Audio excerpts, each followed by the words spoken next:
My name is Debbie Gotel. For those of you who may not know me, I'm the mayor of the city of Richfield, and I want to welcome you here to our new city hall. A great accomplishment here in Richfield. So I want to thank you for coming, and it's great to have it and be broadcasting right here from our new city hall. This is a great way to show off what we've been able to do and what the residents of Richfield requested us to do from their task force. So thank you for joining us today. And I'm going to start the State of the City talking about a year of positive growth. This is, with the economic downturn, we have had an exceptional year. Last year, I spoke to you about the fact that we would have a downtown, a new downtown, and I got applause for that. Well, the downtown's here. How about that? So that's really great. I'm really excited about that. So I want to share some thoughts around the year of positive growth. And then there's some slides, and this will be up online too. There's some slides regarding some of the constituent-based concerns, public safety, fire, those kinds of things. Some of the other things that the city does to keep our city safe. So we want to thank our city staff for being so proactive. The development project's coming, and I won't read everything, but isn't this wonderful? We have Lindell Plaza down there. That's a new apartment building with some affordable units in it as well. That just opened up this late fall. So people moved in, and I believe that that's about 2/3 full last time I checked with them. The Lindale Station, the LA Fitness, I was at the ribbon cutting again. This opened up in the fall, and we're looking at the retail center part of it to fill up pretty quickly. So we'll hopefully be getting an update in a couple of months to find out what else is going to expand there. There is a restaurant pad there, and we're told, at least from our community development folks, that restaurants have started to kick it back up again, and that with the economy coming up, we've had a lot of inquiries. So we look forward not only to a restaurant there, but other restaurants in Richfield coming soon. Lindell Garden site. It made me really excited, and I'm sure a lot of you were really excited to hear that Lake Winds Co-op is coming to that site. So they will be taking down the old building and developing a brand new building. This will have outdoor amenities. This will be a placemaking venue. So there will be places for music to take and crafts and possibly farmers market and outdoor and indoor activities. So we're real excited about what's coming here. Now that Lake Winds has said that they are going to come here, I heard from Colleen Carey that they're starting on the second phase of it already. So they're getting some of their financing in place for the townhouses and apartments that will also grace that very large property and really bring a lot of asset to the Richfield Lake there. Oops. Way too fast. So if you don't think that our staff hasn't been busy, look at this list. This is what they have been doing right here in Richfield. Look at the list of Pizza Luce. Who hasn't loved Pizza Luce when they went there? Isn't that a great restaurant? The CVS opened on Penn Avenue. Riley's Auto Parts is coming soon. We just received word from them. They're a little delayed because of so much building that they're doing, but they're going to come. Mother Duck's expansion. The doggy daycare opened up on Penn Avenue. That's a wonderful area that's going under redevelopment. The Met Council sewer project completed. I think a lot of us were ecstatic just to be able to get through there, but it's beautiful. It's absolutely beautiful. So in the skate park, and the kids are using that more than we even thought they would. And also it's made for bikes as well. The stunt bikes, the kids are doing that as well over there. That started out when some of the students and Boy Scouts came up to, I believe, myself and Councilmember Sue Sandahl, who's here today, and talked to us about wanting to have a skate park in Richfield. And several years later yet, we have it. So thank those students for coming. They didn't get to enjoy it, but students from now on will. Veterans Memorial was completed, and all the structures and amenities. It's beautiful. The Ark Value Village, those folks are here today. They're going to be undergoing some renovations this year. So you'll see a whole new interior of that, very upscale, from what I hear. Secondhand stores have gone upscale. It is now the cool thing to shop there and not pay full price. So, and I like that because I go there too. North Lindale Liquor Store renovation will also start after the first of the year. We'll be down for about 4 weeks, but we'll be diverting folks to one of our other great liquor stores in town. But this also is a very tired building that will also make a huge difference in the fact that we're doing so much development up on Lindale. And then the fire station too, we need a renovation there. That's been through. I remember the flood that actually happened in there, and I saw some of the renovation in the kitchen. But we need to make room because we now have firefighters that are both male and female these days. And that station, quite frankly, was not set up for that. And so we're going to make those changes to make that happen. At this time, we'll be adding a little bit of space and a new front door to it. You'll love the renditions of this. It will really fit in with what's going on Penn Avenue, which is some of the redevelopment there too. As we keep pushing each piece of those redevelopments, be it along Lyndale or Penn Avenue, it brings more vibrancy to our town, and it brings the kind of redevelopment we want for the future. This is the Penn Avenue's Closed Streets event. This was a healthy living theme because we were doing the Do Town initiative, and we still are. The Penn Central website, I encourage you to go to that. We are looking at doing that yet again. That was a hugely, hugely successful event. We had very large numbers, larger than we had ever anticipated, and it was a great way to bring the community together. We saw a lot of diversity at this community event too, and that is what we want. We want to make sure that all our events are inclusive to our entire community. Well, getting down to the nitty-gritty here, what's going on? Well, we have public safety, and crime incidents reported increase in 2012 for both Part 1 and Part 2. And I know that one of the things I can say is that I know our police department is on top of this. We filled 2 open slots, and we have our full complement of public safety officers now. And we're looking at new technologies that will help us do even more and better work in the future, and you'll see some of that unveiled probably this next year. So I'm real excited. We've had several canine dogs brought on the past year. Those will also help with some of the things that we do, drug sniffing dogs and other things. So you'll see, even though you see this uptick, you see this in a downturn economy, I know that I can assure you that our public safety department is on top of this. Environmental health.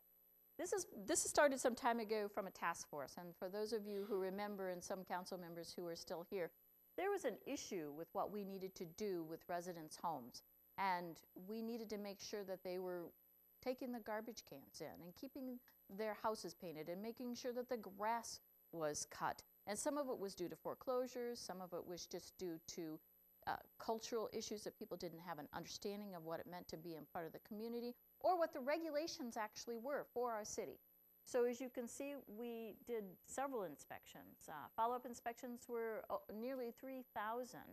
There was citizens' complaints received. That's really good because citizens need to be emailing us, they need to be talking to us and letting us know when there's a neighbor who is keeping a junk car parked in the backyard, or if their grass is growing too high. There might be somebody who's moved out on a foreclosure that we have no idea about.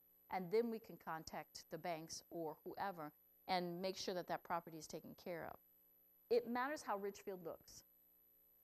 The business community, for those of you who are listening online or on TV, the business community is sitting here. For your business, it makes a difference that your neighborhoods around you look good. It really does, and we understand that, and we're here to make sure that that helps out. And in fact, we've put in the budget for this next year to hire someone to help with the inspections. So we will be doing more and ramping that up again come this summer, and so you'll be hearing more about this probably through the warmer months.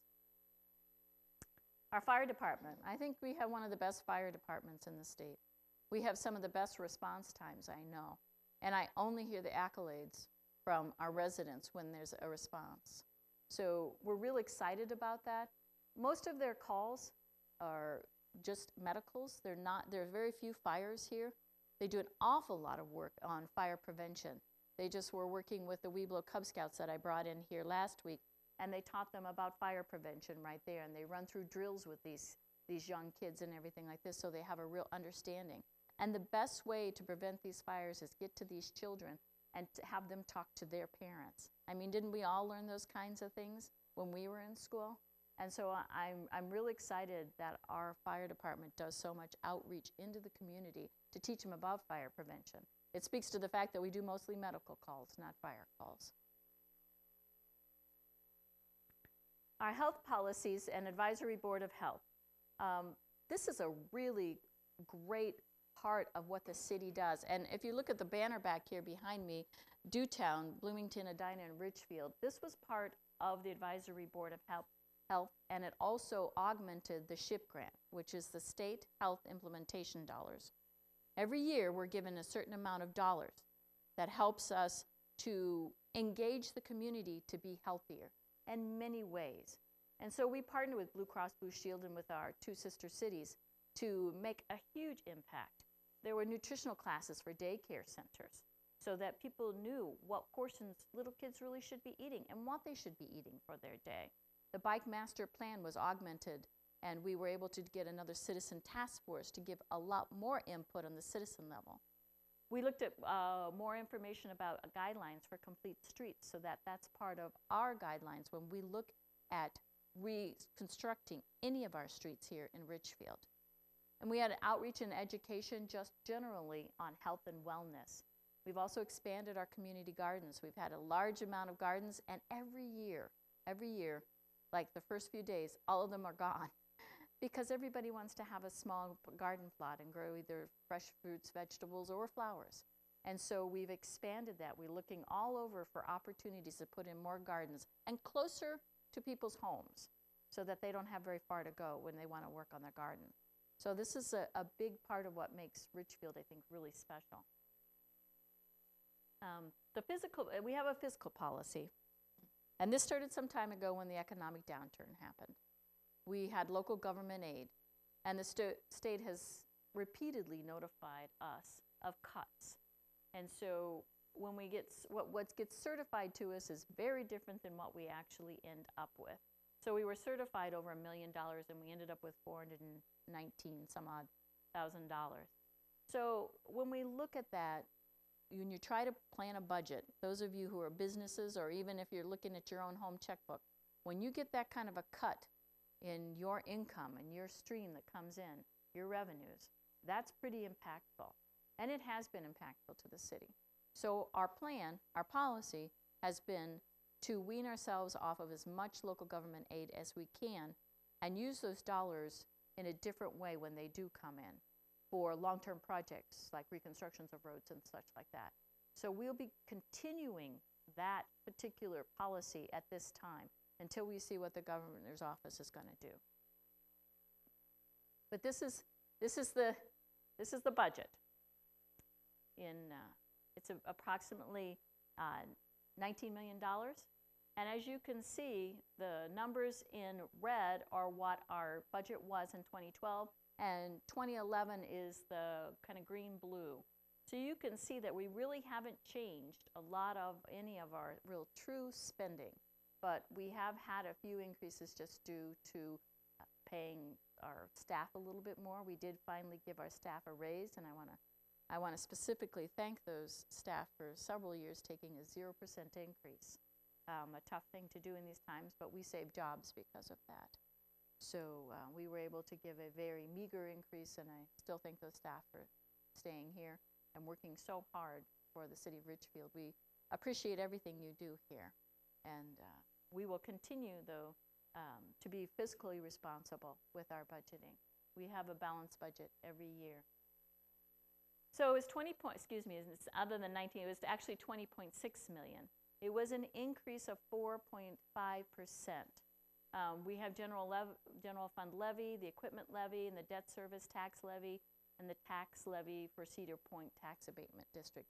Those are some of the big ticket items that we have that are part of that budget that impact us. But on a brighter side, you know, with everything going as well as it was, we still built a city hall and opened a beautiful city hall you're sitting in here today. And here's the opening. There was a time capsule we put together, and we opened the old time capsule too. And for those of you who are historians and would like to see something unique, you can go out around the side here, and if you visit the City Hall, go see the History Center has put in a display of some of the things out of the time capsule. And the time capsule, I can see where it's at right across the way here, where it's sealed in a wall of some of the things that we put in there for when another City Hall, perhaps 100 years from now, is opened up, and they can see what's there. There was a canine demonstration. I did say that we've added some canines to our police force, and that was really exciting.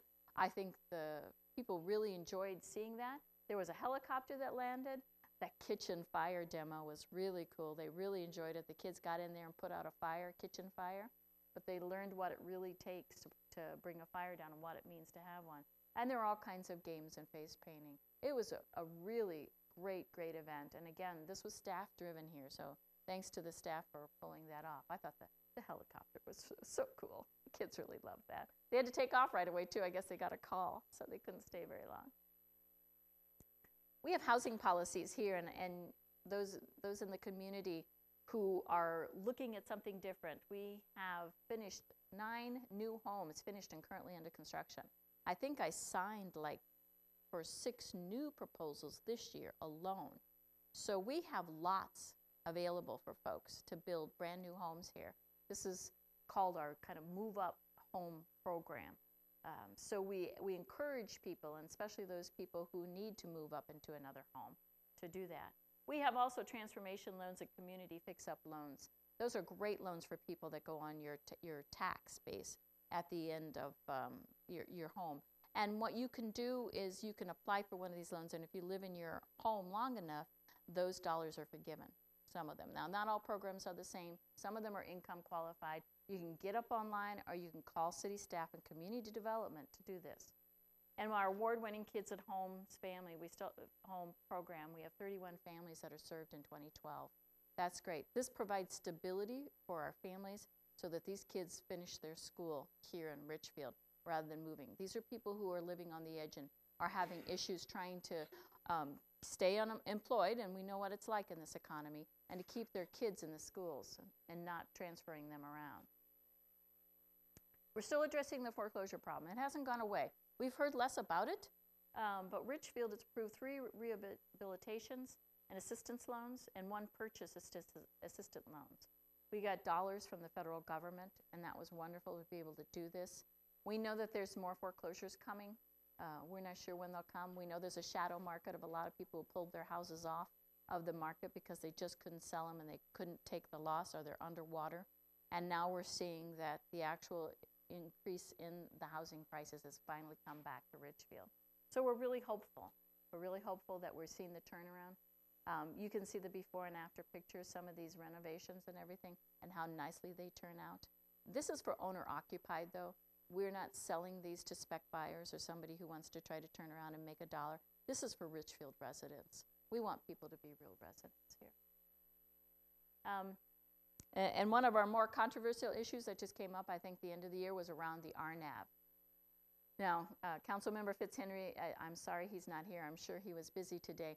He has been following this very diligently, and we're really glad that he's on board with this. This is a navigation system. The RNAV system is a navigation system. It will help make travel by airplane much safer because it's like a GPS in your car. It's for airplanes. And our premise was that we would have all the airport traffic go right across the crosstown, because all the homes in the crosstown and that area have been mitigated for noise. That was our premise. But that was not what happened at the MAC board, unfortunately, because of some miscommunication, I believe, and poor communication. I believe the other cities were very upset about the additional traffic, what they thought was going to come over, and the additional noise over their part of the city. We now know that and hopefully with more conversation, we'll let them know that that is not the case. They will not experience more noise. But this is highly impactful to Richfield, and we sometimes feel that our voice was drowned out. And I really appreciate Tom going out and being an advocate for us and speaking to the MAC board and saying this is something we really need to do. They will be contacting the FAA. We will hope that we will have some progress and possibly even bring the RNAV back, yet maybe in the next year or so. So City Manager Steve Devich won't have to look at the planes flying across his very nice office window every day. So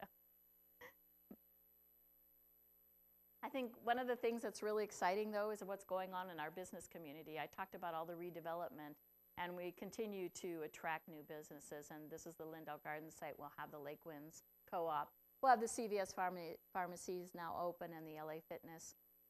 We're so attractive, you know, but the developers are really great to work with too. They see us as a location. They really see us as a great location. And not only as just a location for Richfield, but a metro location. You know, if you go to the farmers market, you know, at least that I do, because I'm down there every weekend talking to folks, that half the people that are there are from South Minneapolis. So we bring in people from Bloomington, South Minneapolis, Edina. They're all coming in here, you know, to be a part of this broader community because what we have to offer. And the Chamber of Commerce has been a really great partner, and they report 22 new members in last year alone. And if you go up to their website, which has been revamped, it's beautiful. And I've heard that they're doing a lot more to their website too to help businesses thrive and even grow in Richfield. So I want to thank the Chamber businesses that are here today. This is a long slide, and I'm not going to read all of that. You can read this later on. But you know what? I am the mayor of your city, and I work for you, and I'm your public servant. But I call this slide, "What have I done for you lately?" I was appointed to the governor's tax task force for LGA. And so I have been working on that all year long, looking at what we could do to change this, to make it easier to understand, to make it equitable, and to make it sustainable. And I can tell you that I really support the governor's plan and what he has done with LGA and Myron Franz, our Department of Revenue Commissioner. This will impact Richfield in a very positive way, and I think it'll add a lot of stability. I also serve on the Clean Air Dialogue Task Force. Many of you know that I'm an environmental health and safety professional, and I sit on that as the only public official. And it is a task force that is looking at the fact that a lot of you might not know that the EPA just recently ratcheted down the air quality standards. We are dangerously close to being out of compliance with those. And if we don't do something now proactive, it will impact our businesses. It could impact future permits and traffic, and that could be very impactful to businesses. So we are on top of this. We have a slate of suggestions, some of them that cost dollars and some of them that don't. Some of them are policy changes that will be going to the legislature this year. I'm sure Jean Wagenius, who is now our representative, will be hearing it. I've had conversations with her directly about this already. So she's looking forward to looking at what we can do to stay out of this. We do not want to end up in one of these federal programs. It wouldn't be good for Richfield. It wouldn't be good for any of the metro area for businesses. So I've been working on that. I will continue on that task force probably for the next few years. I also serve the National League of Cities Economic Development Committee. We're working at the federal level on just tools and programs and ways to bring better and quicker and faster ways of delivering tools and funding for economic development across the U.S. and cities. So those are some of our initiatives that I'll be working on. I've worked on this past year, and I'll continue to work on it next year. So the last thing this isn't to demean it at all. We are not a part of the Richfield Public Schools, but we really are a part of the Richfield Schools. We all are. As businesses and resident owners, you know that people come and go in your city because of its schools. And I can tell you that I have seen such a wonderful progress in our schools thanks to our superintendent, Bob Slaughterback. We have gained enrollment. I mean, if you look at the enrollment just continues to go, and we're gaining market share. So it means students who weren't going here, they were going to another school outside of Richfield, have come back to Richfield because of what we offer. We offer the Science, Technology, Engineering, Mathematics School, dual language schools, and we offer AP credits in high school. So we are a progressive community. This is a community of diversity. This is a community of the real world. So I'm real excited about that. The Richfield community, we really support our schools, and we just passed the levy this past year so that we can keep our schools vibrant. That's a real big part of us. I always like to add this in about what you can do for your city. This is a community, and we need everyone to do this. So we just appointed a lot of commission members, but there's still openings for those who would like to serve on a commission. And I encourage you to put in your application. We will still take applications. There's a lot of things. There's a lot of events that go on. We could use your participation. We could use a couple hours of your time. There's lots of opportunities just in your neighborhood. Like if you have a blocked storm sewer, I have personally gone down there and chopped ice on my storm sewer to make sure it opened so that it wasn't flooding up my street. And it's very helpful. You just don't realize. Our city people get out to do some of this too, but there's too much of it sometimes for them to ever get a handle on. And then most of the time when we're out doing that, they're out plowing our snow. And we know how great our roads are when they plow the snow, right? We want them on the streets doing that. We can help them out. So you could volunteer to mow a lawn if a home is in foreclosure, or you see a for sale sign there and there's nobody there. You can go over and mow that lawn. That is not trespassing. It's only trespassing when they tell you they don't want you on their property. So I personally have pushed my lawnmower up a few blocks and mowed a lawn too. So yeah, there's the mayor going down the block with her lawnmower again. But you know, it's my neighborhood too, and it's my city and my community. And I really care about it. And it really made a difference to those people who live next door to them that I mowed that lawn, right? It really made an impact for them. And they were both elderly on both sides. They weren't going to be able to do that. So it's really great when everybody helps each other. We have real neighborhoods here. Our neighbors talk to each other. They have neighborhood night outs. They have coffees and parties all the time. It's a great place to live. And that's all I have for today's State of the City.